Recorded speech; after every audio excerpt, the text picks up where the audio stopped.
Welcome to Gattsy on Goosebumps, the show in which I review every single one of R.R. Stein's Goosebumps books from the original series. Today we're talking about the green goo that's coming after you. We're talking Goosebumps number 3, Monster Blood.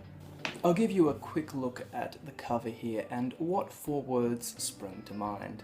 No, it's not Shrek just blew his load, it's classic Tim Jacobus cover art.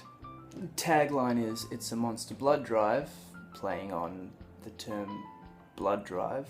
I could give or take that one, to be honest. And the blurb reads as follows. Blood, blood everywhere. While staying with his weird great-aunt Catherine, Evan visits a funky old toy store and buys a dusty can of monster blood.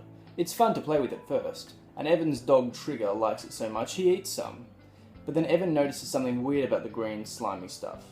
It seems to be growing, and growing, and growing. And all that growing has given the monster blood a monstrous appetite. So Evan's parents are looking for a house in Atlanta, and in the meantime he's staying with his great-aunt Catherine. Aunt Catherine is totally deaf and totally eccentric, with only her black cat Sarabeth for company.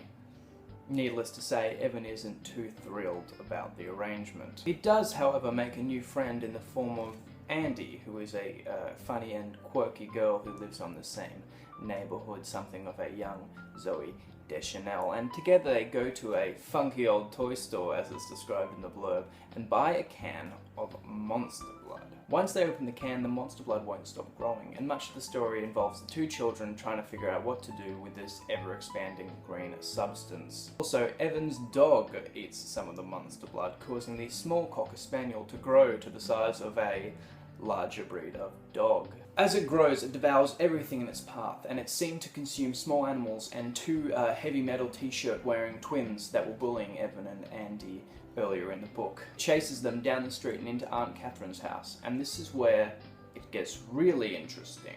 You see, it turns out that Sarah Beth, the cat, is actually a shape-shifting witch. 20 years ago, she put a spell on Aunt Catherine to make her deaf and also prevented her from leaving the house or having any association. When Evan arrived at Aunt Catherine's house, the cat, the witch, was worried that he would find some way to break the spell over Aunt Catherine. So the cat, which is also the witch, made Aunt Catherine put a spell on the monster blood when Evan first brought it home, causing it to, I guess, keep growing and eventually consume him. But before the monster blood can consume everybody in the house, Trigger, the dog, now the size of a small horse, bursts in, knocks Sarabeth, now in human form, into the monster blood. The monster blood consumes her. Somehow, every single spell is broken, Aunt Catherine can hear again, and everybody's safe. Evan goes to pick up the monster blood, which is shrunk back to its original size, but it's mysteriously disappeared.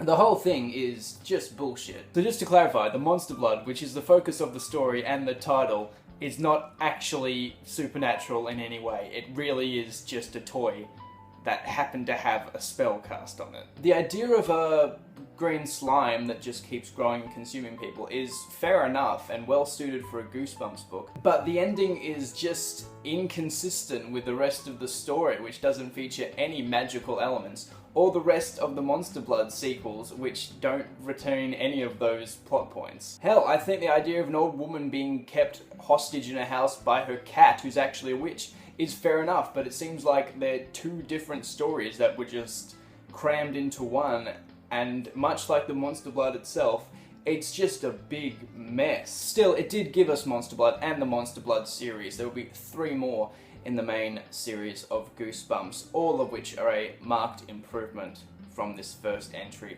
so perhaps we can't be too harsh on it.